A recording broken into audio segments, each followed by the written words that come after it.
भूगर्भीय संरचना क्या है?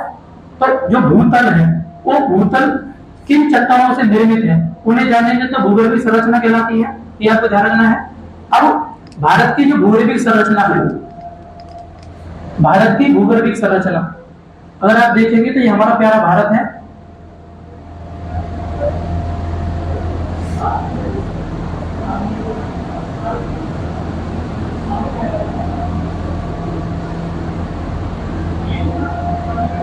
लगभग इस टाइप से हमारा भारत है लगभग ये हो जाएगा।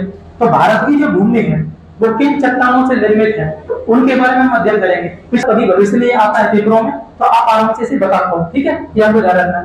तो भारत की जो भूतल है वो किससे बना है? तो आप सभी लोग जानते हैं कि ग्लोब जो पृथ्वी है, पृथ्वी शुरुआत में क्या थी? शुरुआत में आग का गोला थी। ये आपने सुना होगा, आग का गोला थी। सुना या नहीं सुना है? नहीं सुना है कभी सुन लो। शुरुआत में क्या थी? आग का गोला थी। लेकिन ये धीरे धीरे क्या हुई? ठंडी हुई। और ठंडी होने के बाद में क्या हुआ? या धीरे धीरे इस पर मतलब ऑक्सीजन और हाइड्रोजन का क्या हुआ? या समावेशन हुआ और उससे क्या हो गया? उससे जल बना। ऑक्सीजन और हाइड्रोजन में क्या हो गया? जल बन गया। और जल से क्या हुआ? वर्षा हुई और वर्षा से बहुत सारा क्या हो गया? यहाँ पर मतलब पानी वगैरह ज्यादा हो गया। यानी कि आप लोग जानते हैं 71% क्या है? इस जलीय भाग है और 29% क्या है? भूभाग है। अब उस इस 29 में से भारत क्या है? वो भूभाग इसी का हिस्सा है। देखो भारत की जो भूमि है या भारत के अंदर जो तल दिए गए हैं, कई सारे तल है क्या नहीं है? तो वो तल किन किन चट्टानों से निर्मित है उन चट्टानों के बारे में अध्ययन करना ही क्या कहलाता है? भारत की भूगर्भीय संरचना कहलाता है। मैं समझा पा रहा हूँ आपको? जैसे मान लीजिए कि ये कोई तल है, भूतल है, इस भूतल के अंदर जाएंगे, इस भूतल के अंदर हम लोग जब जाते हैं, तुमने कभी देखा समर घर पर समर हो रही होती है, बोरिंग होता है। तो जब बोरिंग होता है तो अंदर जब पाइप जाया होता है तो शुरुआत में क्या मिट्टी डालेगा, मिट्टी, ठीक है, फिर चीका मिट्टी, फिर और ढिगानी मिट्टी, फिर फलानी मिट्टी, ऐसे करके बहुत सारा क्या उसमें से निकलता रहता है, गाद जो होता है वो। लेकिन तुम्हें उसे थोड़ा सा ऑब्जर्व करके देखना, ऑब्जर्व करके कि अलग अलग तरीके से मतलब थोड़ा अंदर जा रहा है और अंदर जा रहा है तो क्या हो रहा है? चेंज होते चला जा रहा है। तो वो परत दर परत है। ऐसे मान लेते हैं ये एक मोटा सा एरिया है, मान लेते हैं ये, ठीक है। तो हम कैसे पृथ्वी का जो ऊपरी भाग है वो किसी और से निर्मित है और उसके अंदर और जाए तो वो किसी और से निर्मित है और वो और अंदर जाए तो वो किसी और से निर्मित है। ऐसे होता नहीं होता है? तो जो अब इसमें क्या है, एक तो अंदर गहराई तक क्या है वो इसकी जाननी है और साथ में क्या है, साथ में इसको ऊपर वाले तल भी अलग अलग होते हैं। जैसे मैं कहूँ आपसे कि उत्तर प्रदेश का जो मैदानी भाग है तो यहाँ पर चट्टाने नहीं है, ये किससे बना हुआ? बालू से बना हुआ है, बालू से निर्मित। या जो नदियां हैं, नदियों के द्वारा लाई गए निक्षेपणों के फलस्वरूप उत्तर भारत के मैदान का निर्माण हुआ है। तो लेकिन अगर तुम जैसे दक्षिण की तरफ जाओ तो दक्षिण की तरफ क्या है कि दक्षिण तरफ कंप्लीटली देखा जाए तो पूरा चट्टान से निर्मित है। यहाँ तो जमीन वगैरह तो है लेकिन यहाँ तो समर नहीं कर सकते हो, समर नहीं बना सकते हो ना। कभी तुमने सुना है कि जैसे कोई भी रहता हो कहीं पर, जैसे दक्षिण भारत में कभी देखा हो कि पानी जो है समर के द्वारा निकाल दिया हो?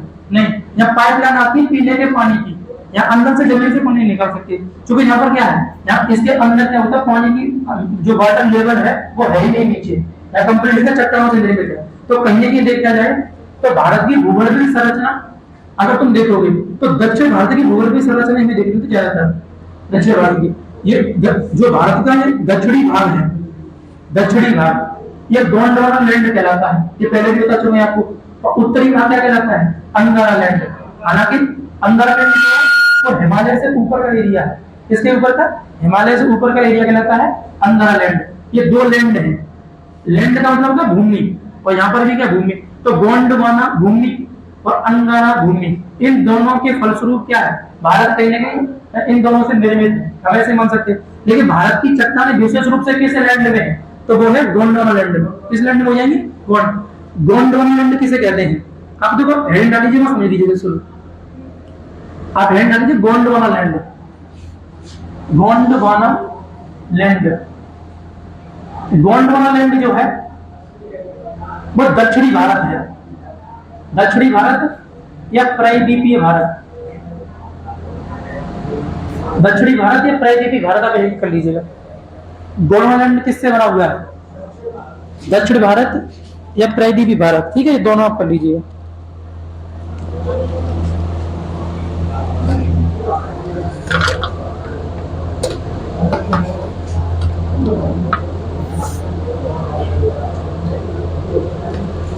समझो। अब ये गोंडवाना लैंड जो निर्मित है, प्रायद्वीप भारत मान लीजिए ये निर्मित है, निर्मित। तो ये कई प्रकार की चट्टानों से निर्मित है, कई प्रकार की चट्टानों से निर्मित है। देखो इस बात को, चट्टानों से निर्मित है, कई प्रकार की चट्टानों से निर्मित है। अब कई प्रकार में तुम्हारे नोट्स में कितनी 7 चट्टानें दी गई हैं, लेकिन उसमें तुम्हें 6 ही चट्टानें याद करनी है। तो मुख्य रूप से कितनी चट्टानें हैं? 6 हैं। कितनी है? 6। उन 6 को हमें पढ़ना है।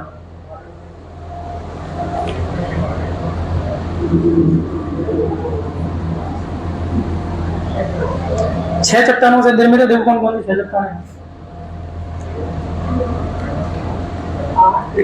ठीक है, तो पहली चट्टान आर्कियन क्रम की चट्टानें, आर्कियन क्रम की चट्टानें, आर्कियन क्रम की चट्टानें। आर्कियन क्रम क्या है?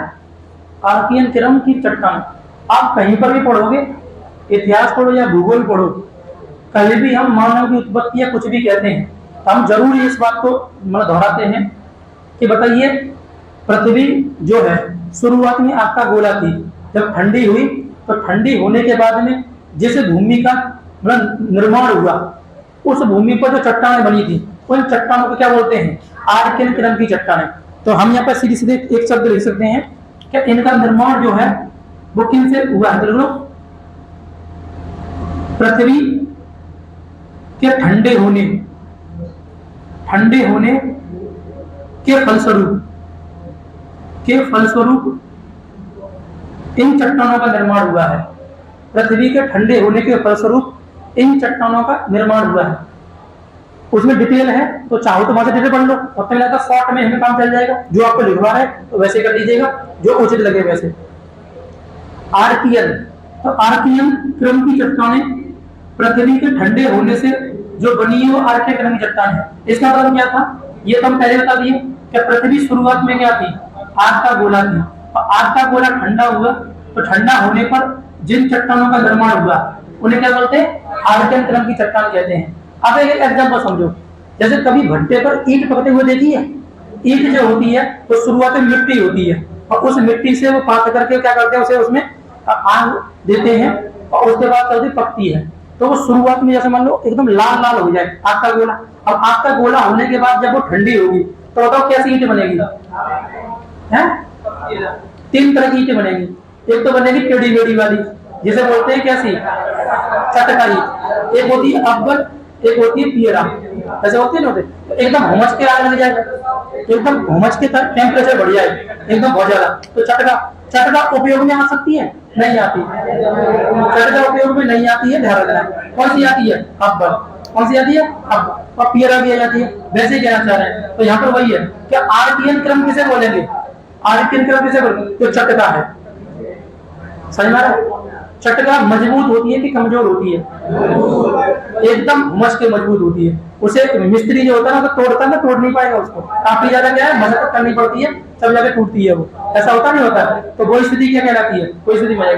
तो आर्कियन क्रम की चट्टानें मतलब क्या है कि शुरुआत में आग का गोला हुई, वो मतलब वो मिट्टी थी, वो आग का गोला, और वो ठंडी हुई, तो ठंडी होने पर जिन चट्टानों का निर्माण हुआ क्या कहलाएगा? आर्कियन। तो भारत सबसे पहले किन चट्टानों से निर्मित हुआ है? आर्कियन क्रम की चट्टान। किससे निर्मित हुआ? आर्कियन। तो बताइएगा, मैं ये भी लिख सकता हूँ कि सबसे पुरानी चट्टान भारत में सबसे प्राचीनतम चट्टान कौन सी है? आर्कियन क्रम की चट्टान। तो पहला बिंदु ये होगा, दूसरा कर लो सबसे प्राचीनतम चट्टान। सबसे प्राचीनतम चट्टान कौन सी हो जाएंगी? आर्कियन क्रम की चट्टान। आर्कियन क्रम की चट्टान। सही ना गया? अब प्रश्न आता है कि सर विस्तार कहां है इनका? तीसरा बिंदु क्या? विस्तार। विस्तार, तो विस्तार कंप्लीट गोंडवाना लैंड, जो पूरा दक्षिण भारत ये आपको दिख रहा है, ये पूरा दक्षिण भारत किससे निर्मित था शुरुआत में? आर्कियन क्रम की चट्टान। अब अगर तुम्हारे नोट्स में दिया गया तो मत देख सकते हो, लेकिन तुम ओवरऑल ध्यान रखिएगा कि ये पूरा का पूरा दक्षिण भारत का एरिया ये 3 चट्टानों से शुरुआत में निर्मित था। तो किससे निर्मित था? आर्कियन क्रम की चट्टानों से। किससे निर्मित था? आर्कियन क्रम की चट्टानों से निर्मित था। ये आपको ध्यान रखना है। समझ में गया? आपको सिर्फ 3, जब भी कोई हेडिंग लिखूंगा उन हेडिंग से 3 क्वेश्चन याद रखो। 3 क्वेश्चन ही करना, बाकी डिटेल बहुत कुछ है, बहुत कुछ नहीं करना है। 3 क्वेश्चन याद रखो। पहला, आर्कियन क्रम की चट्टानें क्या है? तो आपका गोलाकार ठंडी हुई जिन चट्टानों का निर्माण हुआ वो आर्कियन क्रम की चट्टान है। दूसरा, सबसे प्राचीनतम चट्टानें कौन सी हैं? आर्कियन क्रम की चट्टान है।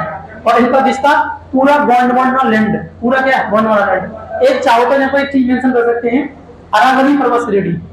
अरावली पर्वत श्रेणी कहीं ना कहीं देखा है इनके समकालीन रहती है, तो मतलब निर्मित तो इनसे नहीं है, लेकिन कहीं ना कहीं देखा है जो शुरुआत में जो बनती है वो आर्कियन क्रम के शुरुआत में ही बन जाती है। ठीक है, देखिए वो बनती किन चट्टानों को आगे बताते हैं, वो बन जाएगी। ठीक है, तो तीन चीजें आपको ध्यान रखनी है आर्कियन क्रम की चट्टान के हिसाब से, ये हो जाएगा। अब नेक्स्ट करिएगा, जो दूसरी चट्टान है वो धारवाड़ा क्रम की चट्टान है। धारवाड़ा क्रम की चट्टान है। आर्कियन क्या ओवरऑल पूरा हो जाएगा, और जहां पर तुम दर्शा नहीं सकते हो तो दूसरी क्या है? धारवाड़ा क्रम की चट्टान है। धारवाड़ा क्रम की चट्टान है। धारवाड़ा क्रम की चट्टान है। ठीक है, धारवाड़ा क्रम की चट्टानों का निर्माण कैसे हुआ है समझिएगा। तो अब देखो इनका निर्माण जो हुआ होगा, बताओ कैसे हुआ होगा? तो कह सकते हो आर्कियन क्रम के टूटने फूटने से जिन चट्टानों का निर्माण हुआ है उनको बोलते हैं धारवाड़ा क्रम की चट्टान है। मतलब आर्कियन क्रम के निक्षेपणों के फलस्वरूप, लीजिएगा आर्कियन क्रम की चट्टानों के निक्षेपणों के फलस्वरूप इनका निर्माण हुआ है। अभी देखो सुनो, मैंने यहाँ क्या लिखा, आपका गोला हुआ ठंडी हुई तो फलस्वरूप हुआ आर्कियन क्रम। अब आर्कियन क्रम टूटी तो क्या बन जाएगी? तो बन जाएगी धारवाड़ा। समझ में? एक को पकड़ना है, बाकी अपने आप याद हो जाएगा। ओके, ध्यान देना। तो धारवाड़ा क्रम की चट्टान कैसे निर्मित हुई है? तो आर्कियन क्रम की चट्टानों के निक्षेपणों से। निक्षेपणों का समझिए ना, टूट फूट से क्या हुआ है? इनका निर्माण हुआ है। कभी देखा नहीं आपने? बताओ, जो छठदार ईंट होती है क्या वो टूटती नहीं है? अरे उसको उमच के दाब दिया जाए तो टूट नहीं जाएगी, ऊपर से गिरा दो, छत से गिरा दो तो थोड़ा बहुत तो टूटेगी। तो थोड़े बहुत टूटने के बाद में दोबारा से कोई चट्टान बनेगी, तो उन चट्टानों को हम क्या बोल देते हैं? अब इसका नाम धारवाड़ क्रम की चट्टान ही क्यों आ गया? तो इसका जो रीजन है वो समझो। धारवाड़ जो एक जगह है वो कहाँ है? तो ये एक राज्य कर्नाटका में एक जगह है धारवाड़ा, जिले का नाम है धारवाड़ा। तो सबसे पहले इन चट्टानों की ये खोज हुई थी, वो कहाँ हुई है? भारत में, धारवाड़ में। इसलिए इसका शुरुआत में नाम क्या कर दिया गया? धारवाड़ क्रम की चट्टान है। क्या कर दिया गया? धारवाड़ क्रम की चट्टान है। ये धारवाड़ नाम क्यों है? तो कर्नाटक में एक जिला है धारवाड़, क्या है? जिला। और उस जिले के नाम पर क्या कर दिया गया? धारवाड़ा क्रम की चट्टान है। तो कर्नाटक में एक जिले का नाम क्या है? धारवाड़ा है। क्या हो जाएगा? धारवाड़ा। देख लीजिए इस बात को, यानी कि इनका नाम धारवाड़ क्रम की चट्टान क्यों कहते हैं? क्योंकि ये जो चट्टानें हैं वो कर्नाटक के धारवाड़ जिले में सबसे पहले खोजी गई थी, इसलिए इनका नाम क्या है? धारवाड़ क्रम की चट्टानें हैं। ये आपको ध्यान रखना है। हाँ, वो बताना भी इसी में आ जाएगा। केजीएम जो मूवी है ना, केजीएम मूवी वो इसी के ऊपर बनी गई है, धारवाड़ क्रम की चट्टानों के ऊपर। तो ये बताते हैं कैसे। देखो, धारवाड़ क्रम की चट्टानों से देखा जाए तो धारवाड़ जिला है। धारवाड़ जिले के साथ साथ कर्नाटक में दो जिले और हैं, शिमोगी है ना, शिमोगी जिला और कर लीजिएगा, शिमोगी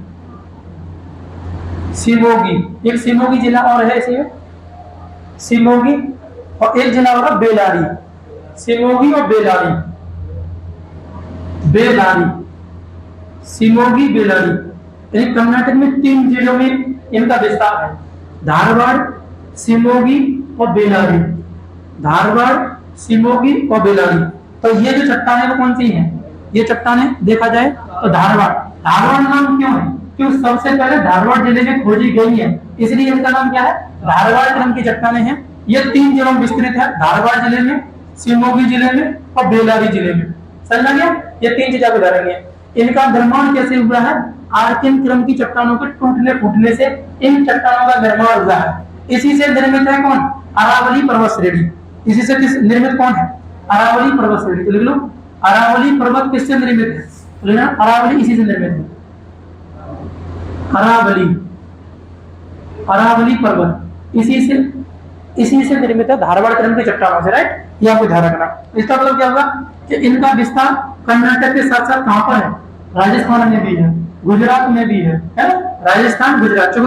जहां पर भी अरावली पर्वत श्रेणी होगी वहां पर ये चट्टानें पाई जाएंगी, उस हिसाब से क्या है ये बन जाएगा यहाँ पर। समझ में आ रहा है? तो अब देख लीजिएगा अरावली पर्वत श्रेणी इससे निर्मित है, ये आपको ध्यान रखना है। समझ में आ गया? तो दो जगह का विस्तार हो जाएगा। चलो विस्तार, विस्तार कहाँ बताओ? तो विस्तार हो जाएगा कर्नाटका में और राजस्थान में मुख्य रूप से। वैसे तो कई सारे जिले हैं, मैं सबके नहीं कह रहा हूँ, हाँ गुजरात में हो जाएगा, लेकिन मुख्य रूप से ध्यान रखो तुम्हारे पेपर में सिर्फ दो ही आएगा। तो तुम इतना चिंतित मत होइएगा, तुम्हें जरूरत है इन चीजों की, बस उतना करिएगा आप, ठीक है? ये हो जाएगा। डिटेल तो बहुत कुछ है, तो पढ़ने के लिए पढ़ लो, तुम बहुत ज्यादा पढ़ाकू हो पढ़ लीजिए, हमें कोई दिक्कत नहीं है, लेकिन आपको विशेष रूप से ध्यान रखना है, इनको तो पता ही नहीं भूलना है।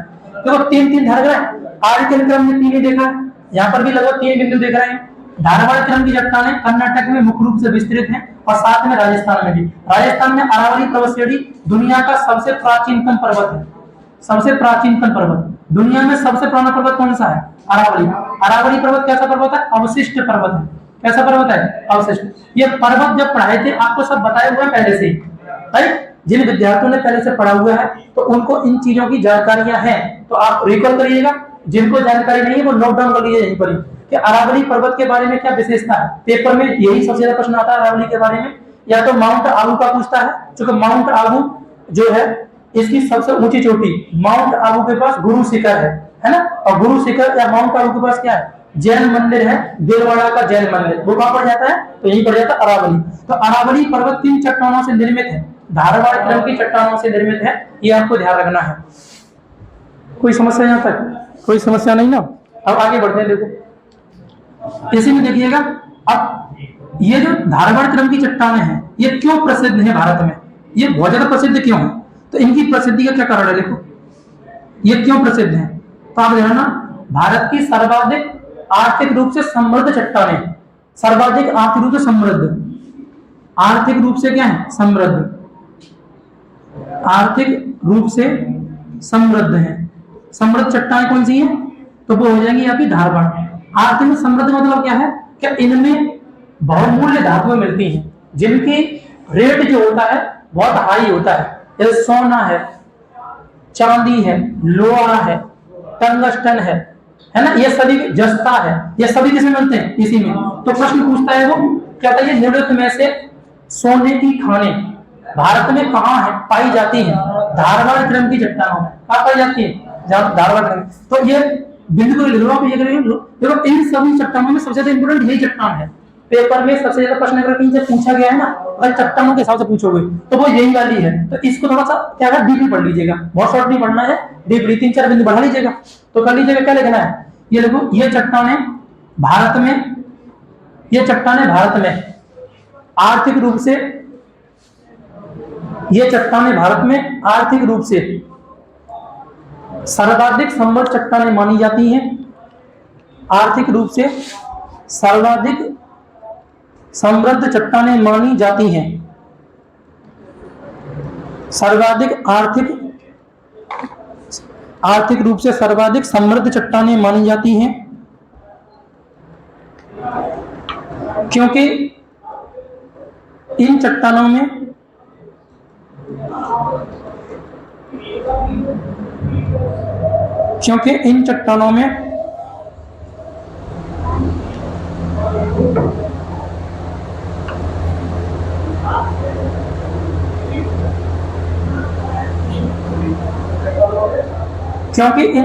में सभी प्रमुख धात्विक खनिज पाए जाते हैं। सभी प्रमुख धात्विक खनिज पाए जाते हैं। सभी प्रमुख धात्विक खनिज पाए जाते हैं, जैसे लोहा, सोना, तांबा, जस्ता। लोहा, सोना, तांबा, जस्ता, मैग्नीज, टंगस्टन, ठीक है, ये सभी लिख लो।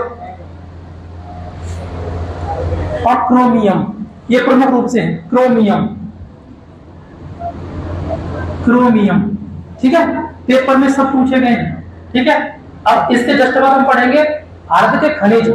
तो भारत के खनिज जब आएगा टॉपिक तो वहां पर ये सब का नाम आएगा, तो पहले से अपने दिमाग में रखो, ये पढ़ चुके हो। तो सर्वाधिक कहाँ पाए जाएंगे ये भी ध्यान रखना है। तो देखिएगा लोहा, लोहा एक जगह कुद्रेनमुख, क्या नाम है, कुद्रेनमुख। कुद्रेनमुख जगह कहाँ पड़ती है, तो कर्नाटका में। कहाँ पड़ती है, तो कुद्रेनमुख का लोहा पूरे भारत में ज्यादा प्रसिद्ध है। कुद्रेनमुख इस जगह का लोहा। मैंने आपसे क्या बोला, धारवाड़ तिरंग की चट्टानें सर्वाधिक समृद्ध चट्टानें हैं, ये सबसे ज्यादा महंगी है। देखो लोहा, सोना भी बहुत महंगा, तांबा भी, जस्ता भी, मैग्नीज भी, टंगस्टन, क्रोमियम। अब इनके ये अगर खनिज न होंगे तो हमारी जरूरतें पूरी नहीं हो पाएंगी, इसलिए क्या है ये बहुत ज्यादा हमारे लिए इंपॉर्टेंट है। तो लोहा से तो पूरा बिल्डिंग ही बना हुआ है, सब कुछ लोहा हर जगह प्रयोग होता नहीं होता है। तो लोहा भारत में सर्वाधिक अगर तुम देखोगे कच्चा लोहा वो कहाँ मिलता है, तो ये मिलता है धारवाड़ तिरंग की चट्टानों में। और कौन सी जगह है, कुद्रेनमुख। कुद्रेनमुख कहाँ पड़ता है, कर्नाटका में। कहाँ पड़ता है, कर्नाटका में रहना। सोने की बात करें तो सोने में कोलार, कोलार और हट्टी, कोलार और हट्टी की खाने, कोलार और हट्टी की खाने किसके लिए प्रसिद्ध है, सोने के लिए। किसके लिए, सोने के लिए। अब कोलार शब्द से क्या रिलेटेड हो रहा है, केजीएफ। क्या लग रहा है, केजीएफ। फिर देखिए केजीएफ 1, केजीएफ 2 और केजीएफ 3 भी आ रही है ना, आगे आने वाला। तो केजीएफ को क्या, कोलार गोल्ड फील्ड। क्या, कोलार गोल्ड फील्ड, मतलब कोलार एक जगह है जो केजीएफ में दिखाया किरदार को सेम है। वहां पर जो वहां पे क्षेत्रीय लोग थे उस खान पर उसका कब्जा था। ये घटना कब की है, जब इंदिरा गांधी भारत की प्रधानमंत्री थी उस समय की है। वो केजीएफ जो मूवी बन के आती है तो वो इसी के ऊपर ही है। तो सोना तो केजीएफ, कोलार गोल्ड फील्ड, और पूरा नाम क्या रहता है केजीएफ का ही। अब उसमें कोई यश बाबू आता है और कहता है ना, दुनिया में सबसे बड़ा कोई नहीं होता है, सबसे बड़ा होती है माँ योद्धा। योद्धा में कहते हैं ना, योद्धा की डायलॉग मारता है उसमें। और काफी प्रसिद्ध मतलब मूवी है, भारत की सर्वाधिक कमाई करने वाली मूवी है। हर तरह से देखा जाए तो वो चीज हो जाती है। हालांकि सर्वाधिक कमाई करने में कौन हो गया, है गदर 2। कौन हो गई अभी, गदर 2। लेकिन अभी जवान भी आने वाली है, तो हो सकता है कया कराया जवान ज्यादा हो जाएगी, है ना, रेट करके बन जाएगा जवान। अभी शाहरुख खान जो साहब है उनकी मूवी रिलीज होने वाली है ना अभी, हाँ 8 सितंबर को शायद, है ना, 8 सितंबर को रिलीज हो रही है। तो देखिएगा, तो वैसे केजीएफ चैप्टर 3 भी रिलीज हो रही है आगे आने वाली। तो ये केजीएफ जो मूवी है किसके ऊपर रिलेटेड है, तो वो इन्हीं पर धारवाड़ तिरंग की चट्टानों में सोना मिलता है। और वो सोना किन में मिलता है, कोलार की खान। तो कोलार की खान जो है वो उस पर किसका कब्जा था, वहां के क्षेत्रीय जो भी लोग थे उनका कब्जा था। और हट्टी की खाने ये सब कहाँ है, तांबा भी कहाँ मिलता है इसी में, जस्ता भी कहाँ है इसी में, मैग्नीज भी कहाँ पर है, धारवाड़ तिरंग में, टंगस्टन भी कहाँ है, क्रोमियम भी कैसे इसमें। तो अगर तुमसे पूछ लेना कि निम्नलिखित में से भारत में किन चट्टानों को सर्वाधिक समृद्ध चट्टानें माना जाता है, तो सर्वाधिक समृद्ध चट्टान कौन सी हो जाएगी, तो धारवाड़ तिरंग चट्टान। या पूछ ले क्रोमियम के लिए कौन सी चट्टानें प्रसिद्ध है, धारवाड़ तिरंग की। जस्ते के लिए धारवाड़ तिरंग की, सोने के लिए धारवाड़ तिरंग। एक कोई क्वेश्चन देता है बना करके तो उस समय तुम्हें रिलेट कर लेना है और यहाँ लगा देना आंसर, सही लग गया। तो अब देखिएगा लोकेशन पता लग गया है, अरावली पर्वत श्रेणी किससे निर्मित है, धारवाड़ तिरंग की चट्टानों से। और ये धारवाड़ तिरंग कहां पर है, तो कर्नाटक के 3 जिलों में। कौन कौन सा है, तो धारवाड़ जिला, शिवमोगी जिला और बेलारी जिला, ठीक है। और राजस्थान में ये विस्तृत है, ये या तो सबसे पहली चट्टान कौन सी है, आरके तिरंग की चट्टान। दूसरी कौन सी होगी, धारवाड़ तिरंग की चट्टान, सही लग गया। और इसको कोड़प्पा तिरंग की चट्टान है, कोड़प्पा, कटप्पा नहीं कोड़प्पा। कटप्पा किसमें था, बाहुबली में था। बहुत बढ़िया, कितना कितना ज्ञान है आप लोगों को, है ना। खाने का शक करते कि तुम्हें आता नहीं, बहुत कुछ आता है आपको। कोड़प्पा देखिए, कोड़प्पा, कोड़प्पा जो है ना एक जिला है, कोड़प्पा एक जिला है। और वो जिला कहाँ पर है, वो आंध्र प्रदेश में है। तो देखो ये तो कर्नाटक हो गया, ठीक है। और ये क्या हो जाएगा, ये हो जाएगा आपका आंध्र प्रदेश, आंध्र प्रदेश, ठीक है। तो लिख लीजिए इसके बारे में कोड़प्पा। तो 3 नंबर लिख देना, ये 2 नंबर हो गए, तो 3 नंबर यहाँ कर देना हम लोग। कोड़प्पा तिरंग की चट्टानें, कोड़प्पा तिरंग की चट्टानें। तो अब मुझे कोड़प्पा तिरंग की चट्टानों का निर्माण कैसे हुआ है, तो क्या बोलेंगे हम लोग, धारवाड़ तिरंग की चट्टानों के निक्षेपणों के फलस्वरूप जिन चट्टानों का निर्माण हुआ है उन चट्टानों को बोलते हैं कोड़प्पा तिरंग की चट्टान। इस बात को क्या लिख देंगे यहाँ पर, धारवाड़ तिरंग की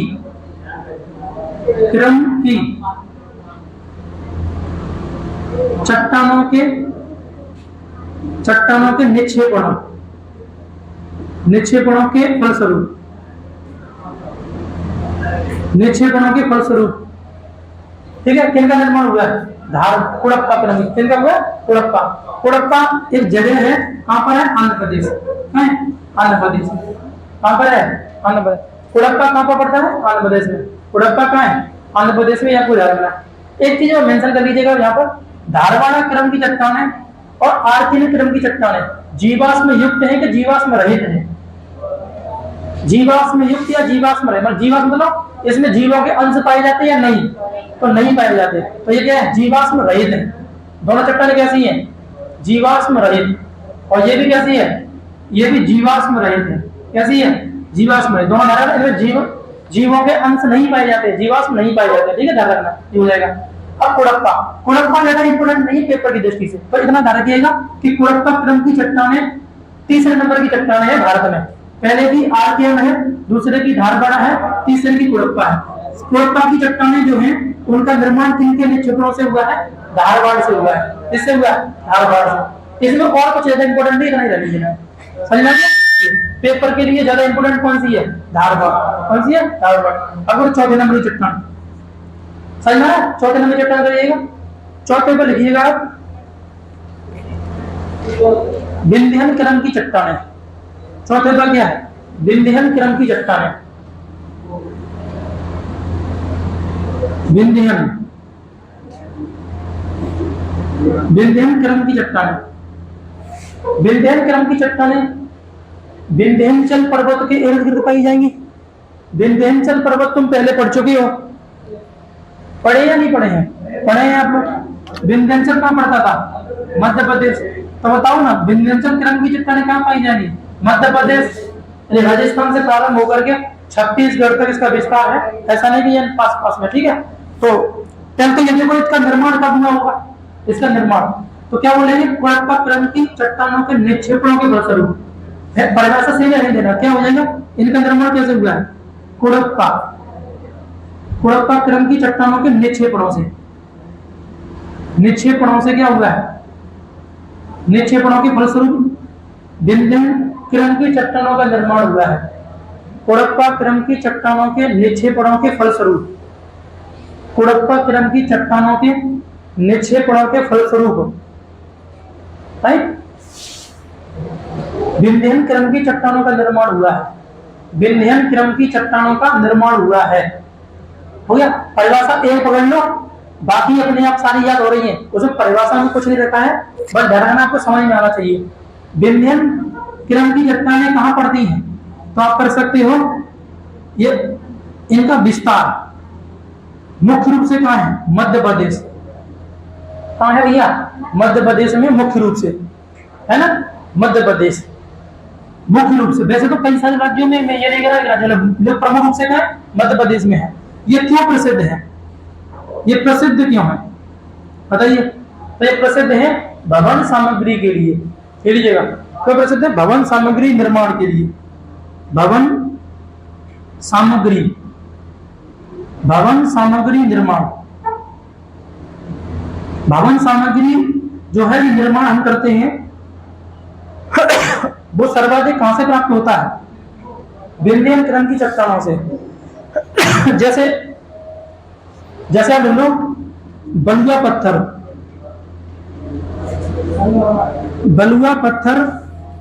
संगमरमर, चूना पत्थर आदि, ये सभी ये चीजें हैं जो कि भवन निर्माण में बहुत ज्यादा उपयोगी हैं। वो सभी कहां से प्राप्त होती हैं? तो वो सभी होती है विंध्यन क्रम की चट्टानों से। बलुआ पत्थर से निर्मित क्या है? जैसे आगरा का लाल किला और दिल्ली का लाल किला, दोनों लाल लाल दिखते हैं। ये रेड क्यों है? इसके ऊपर कोई पुताई की गई है? रेड की नहीं की गई है। मतलब क्या है? यानी कि विंध्यन क्रम में एक पत्थर पाया जाता है चट्टानों में, बलुआ पत्थर का कलर ही अपने में क्या है? लाल है। उस पत्थर को काट करके क्या है? उस पर लगाया गया है, इसलिए वो कैसा दिखता है? लाल। तो इसका मतलब क्या है? जो लाल किला है वो कैसा है? मतलब एक भवन है क्या नहीं है भवन, तो भवन निर्माण में ये कोई कोई व्यक्ति जो होता है अपने मकान बनाता है तो अपने मकान में भी हो सकता है लाल तरह के पत्थर प्रयोग कर दे। वो अगर रंगाई पोताई लाल नहीं करवाता है तो पत्थरों का प्रयोग भी कर सकता है। संगमरमर आपने देखा होगा ताजमहल, ताजमहल किससे निर्मित है? संगमरमर से। और आजकल लोग घरों में भी तो लगाता है, तो घरों में संगमरमर पत्थर लगा देता है, तो वो कहां से प्राप्त होता है? विंध्यन किरण की चट्टानों से। तो तुम्हारे पेपर के लिए पेपर की दृष्टिकोण से कौन ज्यादा इंपॉर्टेंट है? तो आपको ध्यान रखना है विंध्यन किरण की चट्टानें भवन सामग्री के लिए प्रसिद्ध हैं। भवन सामग्री का मतलब है कि बरुआ पत्थर, संगमरमर, चूना पत्थर मतलब कलई वगैरह, तो कलई वगैरह भी कहां से प्राप्त होगा? ये भी सब यहीं से प्राप्त होगा। ये मध्य प्रदेश में ज्यादातर क्या इनका विस्तार है। समझ में आया? अरे समझा पाए? डिटेल तुम्हारे सामने है, उसे रीडिंग करने के लिए रीडिंग करिएगा, बाकी जितना कह रहा लिखिएगा। एक नंबर यहाँ से आता है, क्वेश्चन को रख देगा याद। अगर तुम्हें ये याद हो जाएगा तो आगे भारत के खनिज संसाधन पढ़ाएंगे। खनिज संसाधन अपने आप याद हो जाएंगे जब तुम्हें ये सीक्वेंस पता है। अगर ये सीक्वेंस नहीं पता है तो खनिज संसाधन पर रटने पड़ेंगे, याद नहीं होंगे, ध्यान रखना। समझ में नहीं आएगा, यहाँ पर तुम्हें पहले समझ में आना है तो आगे टॉपिक है खनिज संसाधन का, वहां से 1 नंबर का वहां से भी आता है। तो इन दोनों से लिंक करके आप पढ़ लीजिएगा, बढ़िया रहेगा। तो 4 हमारी क्या हुई? चट्टानें होगी। कितनी होगी? 4। तो आप समझ सकते हैं सबसे पहली चट्टान कौन सी हुई? आर्कियन क्रम की चट्टान। दूसरे पर धारवाड़ क्रम की चट्टान। तीसरे पर कोडप्पा क्रम की चट्टान। कोडप्पा क्रम की चट्टानें क्या किसी के लिए विशेष रूप प्रसिद्ध है? नहीं है, बस इनका क्रम है, तो क्रम में तीसरा नंबर कौन है? कोडप्पा। चौथे पर कौन सी है? विंध्यन क्रम की चट्टान। चौथे पर विंध्यन। अब तो विंध्यन क्रम की चट्टानें जीवाश्म युक्त है कि जीवाश्म रहित है? जीवाश्म युक्त है। कैसी है ये? जीवाश्म युक्त। इनमें जीवाश्म पाए जाते हैं और इनमें जीवाश्म नहीं पाए जाते, ध्यान रखना। तो बताइए पूछा जाएगा कि भारत की वे चट्टानें जिसमें जीवाश्म युक्त हैं या जीवाश्म पाए जाते हैं वो कौन सी चट्टानें हैं? तो वो हो जाएंगी विंध्यन क्रम की चट्टान। कौन चट्टान हो जाएंगी? विंध्यन क्रम की चट्टान हो जाएंगी, ये आपको ध्यान रखना है। अब नेक्स्ट करिएगा गोंडवाना क्रम की चट्टानें। नेक्स्ट क्या है? गोंडवाना क्रम की चट्टानें। गोंडवाना क्रम की चट्टानें समझिए गोंडवाना को। गोंडवाना यानी 5वें नंबर की चट्टान कौन सी हो जाएगी? गोंडवाना क्रम की चट्टान। अब बताएंगे इनका निर्माण कैसे हुआ हुआ। हम क्या बोलेंगे? विंध्यन क्रम की चट्टानों के निक्षेपणों के फलस्वरूप किन चट्टानों का निर्माण होगा? गोंडवाना क्रम की चट्टान होगा। यानी कि जब ये टूटेगी तब कौन चट्टान बनेगी? गोंडवाना क्रम की चट्टान बनेगी। ठीक है, ये हो जाएगा। तो अब प्रश्न यही है कि सर इनका विस्तार कहाँ है? तो आप देखो इनका विस्तार जो है ना नदी बेसिन में है। नदी बेसिन और 3 नदी बेसिन है, उनको तीनों को याद कर लो। तीनों वेरी वेरी इंपॉर्टेंट है, पेपर में सबसे ज्यादा प्रश्न यहाँ से भी पूछा गया है। तो देखिए 3 नदी बेसिन कौन कौन से हो जाएंगे? तो दामोदर नदी बेसिन, दामोदर नदी बेसिन, महानदी बेसिन, एक है गोदावरी नदी बेसिन। गोदावरी नदी बेसिन। अब जिन विद्यार्थियों को नदियां पता है उन्हें मुझे लगता है कि दिक्कत नहीं आनी चाहिए, और जिनको नहीं पता वो तो पढ़ेंगे ही पढ़ेंगे। तो हम सभी लोग जानते हैं कि देखो यहाँ पर एक नदी थी, दामोदर नदी। कौन सी नदी थी? दामोदर। गंगा की एक वितरिका थी हुगली नदी, तो ये गंगा थी, ये हुगली नदी की हुगली नदी थी, और यहाँ पर एक नदी थी दामोदर। कौन सी नदी थी? दामोदर। दामोदर नदी कहाँ से निकली थी? छोटा नागपुर पठार से। तो छोटा नागपुर पठार किससे निर्मित है? गोंडवाना क्रम की चट्टानों से। छोटा नागपुर का पठार भारत में जो है वो है कहां पर? रांची में है, और मतलब झारखंड में। झारखंड का कहां पर हो जाएगा? पश्चिम बंगाल में। अब इसी में एक नदी थी यहाँ से निकली थी, इसका नाम क्या था? दामोदर। तो दामोदर नदी जो है, नदी घाटी, वो किन चट्टानों से निर्मित है? गोंडवाना क्रम की चट्टानों से। तो दामोदर नदी घाटी समझ में आ गया, हो जाएगा। किसके लिए पूछते? बता रहे हैं। महानदी तुम देखोगे तो दंडकारण्य बस्तर का पठार कहाँ था? छत्तीसगढ़ में। तो यहाँ पर एक पठार था जिसका नाम क्या था? दंडकारण्य का पठार। तो दंडकारण्य के पठार में भी एक नदी बहती थी, और उस नदी का नाम क्या था? महानदी था। क्या नाम था? महानदी। इसका नाम क्या था? इसका नाम दामोदर। अब एक नदी हमने देखा था यहाँ पर थी, एक निकली थी, नहीं निकली थी? इसको थोड़ा सा नीचे कर दे रहे हैं यहाँ पर। अब यहाँ गोदावरी निकली थी, तो एक गोदावरी नदी बेसिन भी था। क्या था? गोदावरी नदी बेसिन। हम लगा सकते हैं क्या ये वाला एरिया क्या था? गोदावरी नदी बेसिन था। क्या था? गोदावरी नदी बेसिन। और ये वाला क्या था? महानदी बेसिन। और ये क्या था? ये था दामोदर नदी बेसिन। तो दामोदर नदी बेसिन कहाँ पड़ेगा? तो ये पड़ जाएगा झारखंड में और पश्चिम बंगाल में। विस्तार कहाँ पर है? झारखंड पश्चिम बंगाल में। और जो महानदी है वो कहाँ पड़ जाएगा? छत्तीसगढ़ और ओडिशा में। कहाँ पड़ जाएगा? छत्तीसगढ़ और ओडिशा में पड़ जाएगा। जबकि हम लोग बात करते हैं किसकी? गोदावरी। तो गोदावरी कहाँ पड़ता है? आंध्र प्रदेश में। कहाँ पड़ता है? आंध्र प्रदेश। ये तीनों बेसिन भारत में किसके लिए प्रसिद्ध है? तो भारत में 98% कोयला, जो कि द्वितीय कोटि का कोयला होता है, बिटुमिनस। क्या कोयला है? बिटुमिनस। तो बिटुमिनस कोयला की प्राप्ति 98% कहां से होती है? भारत में। तो इन्हीं तीनों नदी घाटियों से। इसका मतलब क्या हुआ कि गोंडवाना क्रम की चट्टानें पूरे भारत में या दुनिया में किसके लिए प्रसिद्ध है? कोयले के लिए। किसके लिए प्रसिद्ध है? कोयले के लिए प्रसिद्ध है। ये आपको जानना। कौन सा कोयला है? बिटुमिनस। कैसी कोटि का? द्वितीय कोटि का कोयला है। कैसी कोटि है? द्वितीय कोटि का कोयला। द्वितीय कोटि का कोयला। पेपर में यही फंसता है। पेपर में क्या यही वाला प्रश्न आता है, आपको ध्यान रखना। समझ में नहीं आ रहा? तो दामोदर नदी घाटी, महानदी घाटी और गोदावरी नदी घाटी, ये तीनों नदी घाटियां किन चट्टानों से निर्मित है? गोंडवाना क्रम की चट्टानों से। गोंडवाना क्रम की चट्टानें भारत में किन किन राज्यों में है? आप देख सकते हैं झारखंड, पश्चिम बंगाल है, छत्तीसगढ़ है और ओडिशा है। और नीचे देखने यहाँ पर क्या? आंध्र प्रदेश है। तो लगभग 4-5 राज्यों में क्या है? इनका विस्तार है। इन चट्टानों से हमें क्या प्राप्त होता है? इन चट्टानों से हमें कोयला प्राप्त होता है। कोयला कितना परसेंट? 98% कोयला प्राप्त होता है। और ये कोयला कैसी कोटि का है? द्वितीय कोटि का कोयला है। द्वितीय कोटि के कोयले क्या बोलते हैं? बिटुमिनस कोयला कहते हैं। क्या कहते हैं? बिटुमिनस कोयला कहते हैं। ये आपको ध्यान रखना है। समझ में यहाँ तक? बताइए ना, कोई दिक्कत किसी को यहाँ तक? ठीक है। अब नेक्स्ट करिए 6वें नंबर की चट्टान। कौन चट्टान है? 6वें नंबर की चट्टान देखिएगा। ठीक है। कोई बताएगा प्रथम कोटि का कोयला कौन सा होता है? एंथ्रोसाइट। कौन सा होता है? एंथ्रोसाइट। तो यहाँ लिख लो, ये पेपर में पूछेगा ये वाला भी। हालांकि कोयले का टॉपिक आगे आ रहा है, कोयला पढ़ेंगे आपको आगे से। ठीक है, ये जाएगा। तो प्रथम कोटि कोयला बताओ। प्रथम कोटि का कोयला उसे बोलते हैं एंथ्रोसाइट। एंथ्रोसाइट। एंथ्रोसाइट कोयला कहाँ मिलता है बताओ? भारत में एक जगह है जहां एंथ्रोसाइट कोयले की प्राप्ति होती है। कहाँ? ये पेपर में आया हुआ है, यही वाला। ये नहीं पूछा था, ये पूछा था एंथ्रोसाइट वाला। जम्मू कश्मीर। कहाँ मिलता है ये? जम्मू कश्मीर में। जम्मू कश्मीर का मतलब कारगिल में। कहाँ मिलता है? कारगिल क्षेत्र में। किस कोटि का कोयला मिलता है? एंथ्रोसाइट। एंथ्रोसाइट कोयला क्या है? प्रथम कोटि का कोयला है। जम्मू कश्मीर के कारगिल में कौन सा कोयला मिलता है?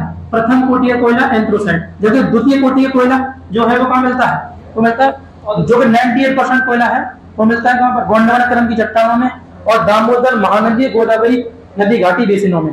ठीक है। पूछेगा महानदी की घाटी का बेसिन किसके लिए प्रसिद्ध है? तो कोयले के लिए। किसके लिए प्रसिद्ध है? कोयला किस प्रकार का? द्वितीय कोटि का कोयला। कौन सा कोयला? बिटुमिनस। कौन सा कोयला है? बिटुमिनस कोयला। समझ में गया? तो दो गलत। हालांकि 4 प्रकार के कोयले होते हैं, तो कोयला का टॉपिक जब आएगा तो डिटेल में पढ़ाया जाएगा। अभी क्योंकि हम पढ़ क्या रहे हैं? चट्टान। लेकिन ध्यान में चट्टान याद है तो तुम्हें कोयला ऑटोमेटिक याद हो जाएगा, क्योंकि ये यहाँ से तुम्हें रेफरेंस मिलेगा, तुम्हें ये पता लग गया अच्छा कोयला ऐसे बना हुआ है, तो सारा कुछ कहाँ मिल जाएगा? डिटेल में वो मिलेगा आपको कोयले वाले टॉपिक के अंतर्गत। राइट, ये आपको ध्यान। अब नेक्स्ट कर दीजिएगा। नेक्स्ट करिएगा 6वां नंबर की चट्टान है। 6वें नंबर की चट्टान दक्कन ट्रैप है। क्या है? दक्कन ट्रैप। कर लीजिएगा दक्कन ट्रैप के बारे में। दक्कन ट्रैप 6वें नंबर कौन सा हो जाएगा? दक्कन ट्रैप। दक्कन ट्रैप कुछ भी नहीं समझो यहाँ पर। दक्कन ट्रैप एक्चुअल में इसका विस्तार कहाँ पर है समझिएगा। इसका विस्तार है गुजरात और महाराष्ट्र वाले एरिया में। ये पूरा दक्कन ट्रैप है। ये क्या है? ये दक्कन ट्रैप है, ये आपको ध्यान रखना है। समझ में आ रहा है? यही है दक्कन ट्रैप। तो इसका विस्तार कहाँ पर है? परिभाषा तो याद कर लेंगे। इसका निर्माण कैसे हुआ है? इसका देखो निर्माण हुआ है, ले लेना। इसका निर्माण हुआ है लावा, लावा के ठंडे होने से। लावा किसका होता है? ज्वालामुखी का लावा। तो लावा के ठंडे होने से, ठंडे होने से किसका निर्माण हुआ है? तो वो हुआ दक्कन ट्रैप का। इसका मतलब ये हुआ कि ज्वालामुखी का लावा जब ठंडा होता है तो किसका निर्माण करता है? दक्कन का। किसका निर्माण करता है? दक्कन का। इसका विस्तार कहां पर है? तो इसका विस्तार कर लीजिएगा 2 राज्यों में। सर्वाधिक महाराष्ट्र में है, उसके बाद गुजरात में। सर्वाधिक कहाँ है? महाराष्ट्र में है, और उसके बाद कहाँ है? गुजरात में। सर्वाधिक कहाँ है? महाराष्ट्र में, उसके बाद कहाँ हो जाएगा? गुजरात में। सही में है? महाराष्ट्र और गुजरात में इसका विस्तार है, यह आपको ध्यान रखना है। दक्कन ट्रैप के बारे में देखा जाए तो दक्कन ट्रैप जब टूटता है या इसका निक्षेपण होता है, निक्षेपण होता है, तो इससे क्या बनता है? इससे बनता है काली मिट्टी। तो काली मिट्टी का निर्माण कहाँ होगा? जहां पर भी दक्कन ट्रैप होगा। काली मिट्टी का निर्माण कहाँ होता है? मिट्टियां जिसके जस्ट और टॉपिक है पढ़ने वाले हैं, तो मिट्टी अगर याद करनी है तो उसके साथ में लगा लीजिएगा। एक थोड़ा सा एक पहले से झलक दिखा दे रहे हैं कि दक्कन ट्रैप जो है इसका निर्माण कैसे हुआ है। तो ज्वालामुखी के लावा के ठंडे होने से जिन चट्टानों का निर्माण होता है उन चट्टानों को कहते हैं दक्कन ट्रैप। ज्वालामुखी का लावा जब ठंडा होता है तो ठंडा होने पर जिन चट्टानों का निर्माण होता है उन चट्टानों को हम क्या कहते हैं? दक्कन ट्रैप कहते हैं। क्या कहते हैं? दक्कन ट्रैप। दक्कन ट्रैप का विस्तार भारत में कहां पर है? तो दक्कन ट्रैप का विस्तार भारत में कहां है? तो महाराष्ट्र में सबसे ज्यादा है और गुजरात में। महाराष्ट्र में, गुजरात में। लेकिन दक्कन ट्रैप जब टूटता है या निक्षेपण होता है दक्कन ट्रैप का, तो किस मिट्टी का निर्माण होता है? काली मिट्टी का। किसका निर्माण होता है? काली मिट्टी का। और काली मिट्टी किस खेती के लिए प्रसिद्ध है? कपास की खेती के लिए। किस खेती के लिए? कपास की खेती के लिए प्रसिद्ध है। बाकी सब मतलब जब कृषि आएगी कृषि में, और जब भी हम मिट्टी पढ़ेंगे मिट्टी में डिटेल पूरा कहाँ मिलेगा? वहीं पर। देखो अभी यहाँ पर झलक देख लीजिएगा कि काली मिट्टी कहाँ मिलेगी भारत में। तो यही वाला एरिया कंप्लीटली क्या है? पूरा दक्कन ट्रैप क्या कहलाएगा? काली मिट्टी से निर्मित। क्या कहलाएगा? काली मिट्टी से। और बताइए भारत में सर्वाधिक कपास का उत्पादन क्या होता है? महाराष्ट्र और गुजरात में। सबसे नंबर पर कौन है? महाराष्ट्र। और दूसरे पे कौन है? गुजरात। क्योंकि मिट्टी सर्वाधिक कहां पर? काली मिट्टी महाराष्ट्र में। क्योंकि दक्कन ट्रैप सर्वाधिक कहां है? महाराष्ट्र में। कहां पर है? महाराष्ट्र में। समझ में आया नहीं आया? क्या जाएगा ये? तो 6 प्रकार की चट्टानें हैं। ये 7वां नंबर जो तुम्हारे नोट्स में दिया गया है उसे बस रीडिंग कर लेना और कुछ नहीं है। टर्सरी युग के नाम से कुछ दे रहा है वो उसे, लेकिन 6 प्रकार की चट्टानें। क्रम ध्यान रखना है, पेपर में क्रम भी देता है। कहता हो भारत की भूगर्भीय संरचना के तहत 6 प्रकार की चट्टानें पाई जाती हैं। इनका क्रमानुसार मतलब इनका क्रम सही है। कौन कौन सा? सबसे पहली चट्टान बताओ, आर्कियन क्रम की चट्टान। दूसरे पर धारदार क्रम की चट्टान। तीसरे पर कुड़प्पा क्रम की चट्टान। चौथे पर विंध्याचल क्रम की चट्टान। 5वें पर गोंडवाना क्रम की चट्टान। 6वें पर दक्कन ट्रैप। क्या जाएगा? दक्कन ट्रैप। तो दक्कन ट्रैप सबसे बाद में बनी हुई चट्टान है। दक्कन ट्रैप अगर निक्षेपित हो जाता है तो किस मिट्टी का निर्माण होता है? काली मिट्टी का। किसका निर्माण होता है? काली मिट्टी किसके लिए उपयोगी है? कपास की खेती के लिए। कपास की खेती सर्वाधिक किस राज्य में होती है? महाराष्ट्र में। कपास से क्या बनता है? कॉटन। क्या बनता है? कॉटन। व्हाइट गोल्ड किसे कहते हैं? कपास को। किसे कहते हैं? कपास को। सही माना? तो हमारा ये टॉपिक खत्म हो गया इतना ही। ठीक है, आप रीडिंग कर लेना, वहां पर ये हो जाएगा। अब नेक्स्ट टॉपिक हमारा मिलेगा हमको, तो टॉपिक नंबर 6 पढ़ेंगे। तो टॉपिक नंबर 6 हम नेक्स्ट में उसमें देख लेंगे। सही माना नहीं आ रहा? ओके, हो जाएगा।